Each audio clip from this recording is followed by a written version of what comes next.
ആകാശവാണി. നമസ്കാരം.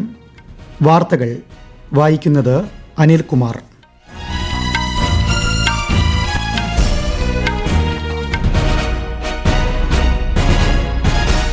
പ്രധാന വാർത്തകൾ. പെൺകുട്ടികളെ സ്വയം പര്യാപ്തരാക്കാൻ വിദ്യാഭ്യാസ സ്ഥാപനങ്ങളും അധ്യാപകരും പ്രോത്സാഹനം നൽകണമെന്ന് രാഷ്ട്രപതി ദ്രൗപദി മുർമു. ഭക്ഷ്യസുരക്ഷയ്ക്കും ഭക്ഷ്യമേഖലയുടെ നവീകരണത്തിനും ആഗോള മാനദണ്ഡങ്ങൾ നിശ്ചയിക്കാൻ കേന്ദ്ര സർക്കാർ പ്രതിജ്ഞാബദ്ധമാണെന്ന് പ്രധാനമന്ത്രി നരേന്ദ്രമോദി. പൂനെയിൽ മലയാളി ചാർട്ടേഡ് അക്കൌണ്ടന്റ് മരിച്ച സംഭവത്തിൽ അന്വേഷണം പുരോഗമിക്കുകയാണെന്ന് കേന്ദ്ര സഹമന്ത്രി ശോഭ കരന്തലാജെ. മലപ്പുറത്ത് എംപോക്സ് സ്ഥിരീകരിച്ച സാഹചര്യത്തിൽ ആരോഗ്യമന്ത്രി വീണ ജോർജിന്റെ നേതൃത്വത്തിൽ അവലോകന യോഗം ചേർന്നു. ഇന്ത്യ ബംഗ്ലാദേശ് ഒന്നാം ക്രിക്കറ്റ് ടെസ്റ്റിന്റെ ആദ്യ ദിനം കളി അവസാനിക്കുമ്പോൾ ഇന്ത്യയ്ക്ക് 6 വിക്കറ്റ് നഷ്ടത്തിൽ 339 റൺസ്. വാർത്തകൾ വിശദമായി. കഴിവും താൽപ്പര്യവും അടിസ്ഥാനമാക്കിയാകണം തൊഴിൽ മേഖല തിരഞ്ഞെടുക്കേണ്ടതെന്ന് രാഷ്ട്രപതി ദ്രൗപദി മുർമു. ഇത്തരത്തിൽ തൊഴിൽ മേഖല തിരഞ്ഞെടുത്താൽ മാത്രമേ വിജയം കൈവരിക്കാനാകൂ എന്നും രാഷ്ട്രപതി പറഞ്ഞു. മധ്യപ്രദേശിലെ ഇൻഡോറിൽ ദേവി അഹല്യ വിശ്വവിദ്യാലയത്തിൽ ബിരുദദാന ചടങ്ങിനെ അഭിസംബോധന ചെയ്യുകയായിരുന്നു ശ്രീമതി മുർമു.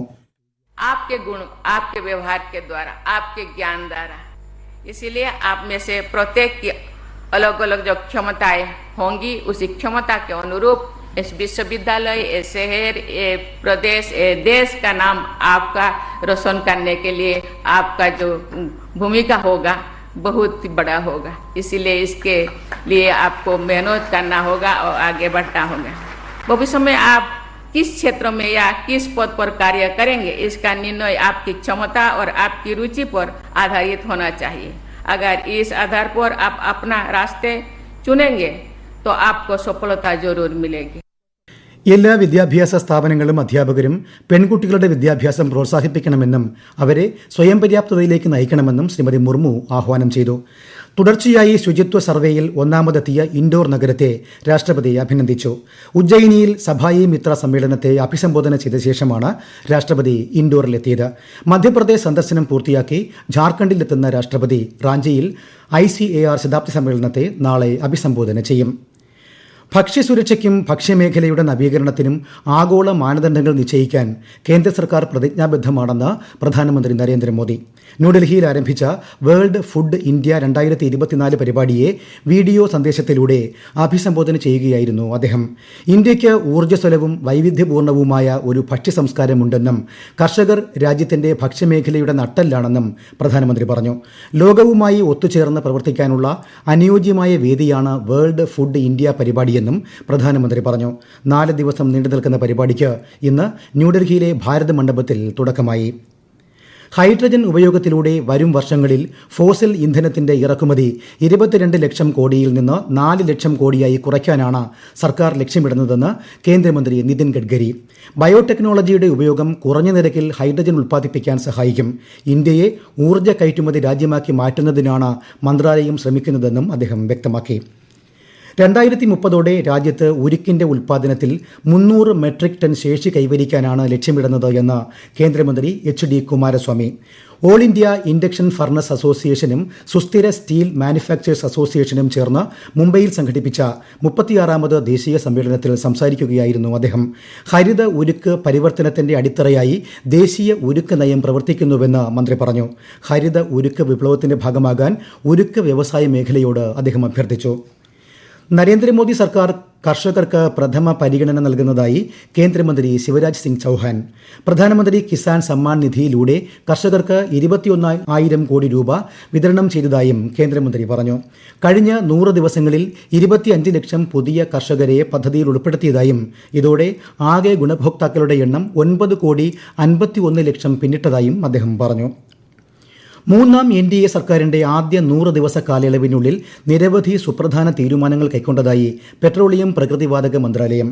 പരിഷ്കരിച്ച PMJI-1 പദ്ധതിക്ക് സർക്കാർ അംഗീകാരം നൽകിയതായി മന്ത്രാലയം അറിയിച്ചു. കാർഷിക അവശിഷ്ടങ്ങൾക്ക് ആദായകരമായ വരുമാനം ലഭ്യമാക്കാനും പരിസ്ഥിതി മലിനീകരണം കുറയ്ക്കാനും പദ്ധതി ലക്ഷ്യമിടുന്നു. പ്രധാനമന്ത്രി ഉജ്ജ്വല യോജന പ്രകാരം കഴിഞ്ഞ 3 മാസങ്ങൾക്കിടയിൽ പാചകവാതക സിലിണ്ടറുകളുടെ പ്രതിശീർഷ ഉപഭോഗം ഗണ്യമായി വർദ്ധിച്ചെന്നും മന്ത്രാലയം വ്യക്തമാക്കി. ഒരു രാജ്യം ഒരു തെരഞ്ഞെടുപ്പ് സംബന്ധിച്ച കേന്ദ്ര മന്ത്രിസഭാ തീരുമാനം ഇന്ത്യൻ ജനാധിപത്യത്തെ കൂടുതൽ ചടുലവും പ്രാതിനിധ്യപരവുമാക്കുമെന്ന് പ്രധാനമന്ത്രി നരേന്ദ്രമോദി. ഇന്നലെ ചേർന്ന മന്ത്രിസഭാ യോഗമാണ് ഒരു രാജ്യം ഒരു തെരഞ്ഞെടുപ്പുമായി ബന്ധപ്പെട്ട ഉന്നതതല സമിതി ശുപാർശകൾക്ക് അംഗീകാരം നൽകിയത്. സമിതിക്ക് നേതൃത്വം നൽകിയ മുൻ രാഷ്ട്രപതി രാംനാഥ് കോവിന്ദിനെ പ്രധാനമന്ത്രി അഭിനന്ദിച്ചു. ഈ വാർത്തകൾ ആകാശവാണിയിൽ നിന്ന്. ഉപരാഷ്ട്രപതി ജഗദീപ് ധൻഖർ നാളെ കേന്ദ്രഭരണ പ്രദേശമായ ദാദ്ര നഗർ ഹവേലി ദാമൻ ദിയു സന്ദർശിക്കും. മേഖലയിലെ വിവിധ അടിസ്ഥാന സൗകര്യ വികസന പദ്ധതികൾക്ക് ഉപരാഷ്ട്രപതി തുടക്കം കുറിക്കും. ജംബോറിൽ പക്ഷി പരിപാലന കേന്ദ്രം ഉദ്ഘാടനം ചെയ്യുന്ന ഉപരാഷ്ട്രപതി ദമാമിലെ ആരോഗ്യ കേന്ദ്രവും സന്ദർശിക്കും. പ്രധാനമന്ത്രി നരേന്ദ്രമോദിയുടെ 3 ദിവസത്തെ US സന്ദർശനത്തിന് ഈ മാസം 21-ന് തുടക്കമാകും. വിവിധ ഉഭയകക്ഷി ബഹുമുഖ വിഷയങ്ങളിൽ പ്രധാനമന്ത്രി ചർച്ച നടത്തുമെന്ന് വിദേശകാര്യ സെക്രട്ടറി വിക്രം മിശ്രി ന്യൂഡൽഹിയിൽ മാധ്യമപ്രവർത്തകരോട് പറഞ്ഞു. ഒരു റിപ്പോർട്ട്. US സന്ദർശനത്തിന്റെ ഭാഗമായി നിരവധി ലോക നേതാക്കളുമായി പ്രധാനമന്ത്രി ഉഭയകക്ഷി കൂടിക്കാഴ്ചകൾ നടത്തും. USലെ ഇന്ത്യൻ സമൂഹവുമായി സംവദിക്കുന്ന അദ്ദേഹം വാണിജ്യ വ്യവസായ നേതാക്കളുമായും ചർച്ച നടത്തും. 21-ന് ഡെലവെയറിലെ വിൽമിംഗ്ടണിൽ നടക്കുന്ന 4ാമത് ക്വാഡ് നേതാക്കളുടെ ഉച്ചകോടിയിൽ പ്രധാനമന്ത്രി പങ്കെടുക്കും. ഉച്ചകോടിയുമായി ബന്ധപ്പെട്ട് നടത്തുന്ന ഉഭയകക്ഷി ചർച്ചകളിലും പ്രധാനമന്ത്രി സംബന്ധിക്കും. കഴിഞ്ഞ ഒരു വർഷത്തിനിടെ ക്വാഡ് കൈവരിച്ച പുരോഗതി ഉച്ചകോടിയിൽ അവലോകനം ചെയ്യും. ഇന്തോ പസഫിക് മേഖലയിലെ രാജ്യങ്ങളുടെ വികസന യാത്രയെ പിന്തുണയ്ക്കുന്നതിനുള്ള പദ്ധതികളും പ്രവർത്തനങ്ങളും ചർച്ച ചെയ്യും. 2025-ൽ ഇന്ത്യ ക്വാഡ് ഉച്ചകോടിക്ക് ആതിഥേയത്വം വഹിക്കുമെന്നും വിദേശകാര്യ സെക്രട്ടറി പറഞ്ഞു. UN പൊതുസഭയിൽ സമ്മിറ്റ് ഓഫ് ദി ഫ്യൂച്ചർ പരിപാടിയിൽ പങ്കെടുക്കുന്നതിനായി ശ്രീ മോദി ഈ മാസം 23-ന് ന്യൂയോർക്കും സന്ദർശിക്കും. News desk Akashvani. Malayali chartered accountant Anna സെബാസ്റ്റ്യന്റെ മരണത്തിൽ വിശദമായ അന്വേഷണം പുരോഗമിക്കുകയാണെന്ന് കേന്ദ്ര തൊഴിൽ വകുപ്പ് സഹമന്ത്രി ശോഭ കരന്ദിലാജെ.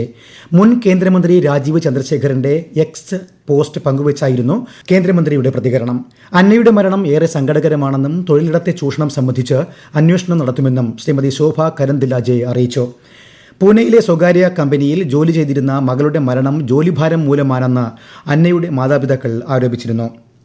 എംപോക്സ് പ്രതിരോധ പ്രവർത്തനങ്ങൾ അവലോകനം ചെയ്യുന്നതിനായി ആരോഗ്യമന്ത്രി വീണ ജോർജിന്റെ അധ്യക്ഷതയിൽ മലപ്പുറത്ത് ഇന്ന് ഉന്നതതല യോഗം ചേർന്നു. സംസ്ഥാനത്ത് ആരോഗ്യവകുപ്പ് നിരീക്ഷണം ശക്തമാക്കിയിട്ടുണ്ട്. വിമാനത്താവളങ്ങളിൽ കർശന പരിശോധന ഏർപ്പെടുത്തി. UAEയിൽ നിന്നെത്തി എംപോക്സ് ലക്ഷണങ്ങളോടെ ചികിത്സയിലുണ്ടായിരുന്ന വ്യക്തിക്ക് ഇന്നലെയാണ് രോഗം സ്ഥിരീകരിച്ചത്. അതേസമയം നിപ്പ സമ്പർക്ക പട്ടികയിലുള്ള 37 പേരുടെ പരിശോധനാ ഫലം നെഗറ്റീവായതായാണ് റിപ്പോർട്ടുകൾ. കോഴിക്കോട് ജില്ലയിൽ വിവിധയിടങ്ങളിൽ മഞ്ഞപ്പിത്തം റിപ്പോർട്ട് ചെയ്ത സാഹചര്യത്തിൽ പ്രതിരോധ പ്രവർത്തനങ്ങൾ ശക്തമാക്കി ആരോഗ്യവകുപ്പ്. ചങ്ങോരത്ത് പഞ്ചായത്തിലെ വടക്കുംപാട് സ്കൂളിൽ 200-ലേറെ വിദ്യാർത്ഥികൾക്ക് മഞ്ഞപ്പിത്ത രോഗബാധ സ്ഥിരീകരിച്ച സാഹചര്യത്തിൽ ഗ്രാമപഞ്ചായത്തിന്റെ ആഭിമുഖ്യത്തിൽ പ്രതിരോധ പ്രവർത്തനങ്ങൾ പുരോഗമിക്കുകയാണ്. പ്രദേശത്ത് അവലോകന യോഗം നടത്തി. കൊമ്മേരിയിലും 50-ലേറെ പേർക്ക് മഞ്ഞപ്പിത്തം സ്ഥിരീകരിച്ചിരുന്നു. PM വിശ്വകർമ്മ പദ്ധതിയുടെ 1ാം വാർഷികാഘോഷത്തിന്റെ ഭാഗമായി നാളെ തിരുവനന്തപുരത്ത് സംഘടിപ്പിക്കുന്ന പരിപാടി കേന്ദ്ര സഹമന്ത്രി ജോർജ് കുര്യൻ ഉദ്ഘാടനം ചെയ്യും.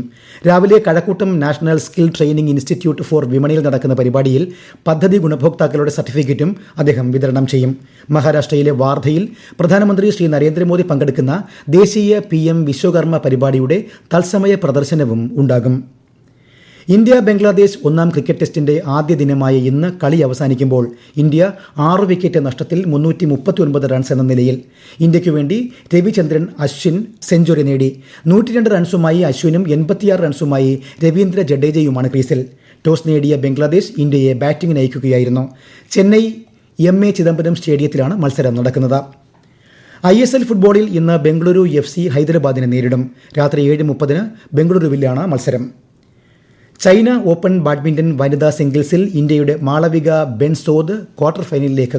ഇന്ന് നടന്ന പ്രീ ക്വാർട്ടറിൽ ലോക 25-ാം നമ്പർ താരം സ്കോട്ട്ലൻഡിന്റെ ക്രിസ്റ്റി ഗിൽമോറിനെയാണ് മാളവിക പരാജയപ്പെടുത്തിയത്. നാളെ നടക്കുന്ന മത്സരത്തിൽ ജപ്പാൻ താരമാണ് മാളവികയുടെ എതിരാളി. പ്രധാന വാർത്തകൾ വീണ്ടും. പെൺകുട്ടികളെ സ്വയം പര്യാപ്തരാക്കാൻ വിദ്യാഭ്യാസ സ്ഥാപനങ്ങളും അധ്യാപകരും പ്രോത്സാഹനം നൽകണമെന്ന് രാഷ്ട്രപതി ദ്രൗപദി മുർമു. ഭക്ഷ്യസുരക്ഷയ്ക്കും ഭക്ഷ്യമേഖലയുടെ നവീകരണത്തിനും ആഗോള മാനദണ്ഡങ്ങൾ നിശ്ചയിക്കാൻ കേന്ദ്ര സർക്കാർ പ്രതിജ്ഞാബദ്ധമാണെന്ന് പ്രധാനമന്ത്രി നരേന്ദ്രമോദി. പൂനെയിൽ മലയാളി ചാർട്ടേഡ് അക്കൌണ്ടന്റ് മരിച്ച സംഭവത്തിൽ അന്വേഷണം പുരോഗമിക്കുകയാണെന്ന് കേന്ദ്ര സഹമന്ത്രി ശോഭ കരന്ദിലാജെ. മലപ്പുറത്ത് എംപോക്സ് സ്ഥിരീകരിച്ച സാഹചര്യത്തിൽ ആരോഗ്യമന്ത്രി വീണ ജോർജിന്റെ നേതൃത്വത്തിൽ അവലോകന യോഗം ചേർന്നു. ഇന്ത്യ ബംഗ്ലാദേശ് 1ാം ക്രിക്കറ്റ് ടെസ്റ്റിന്റെ ആദ്യ ദിനം കളി അവസാനിക്കുമ്പോൾ ഇന്ത്യയ്ക്ക് 6 വിക്കറ്റ് നഷ്ടത്തിൽ 339 റൺസ്.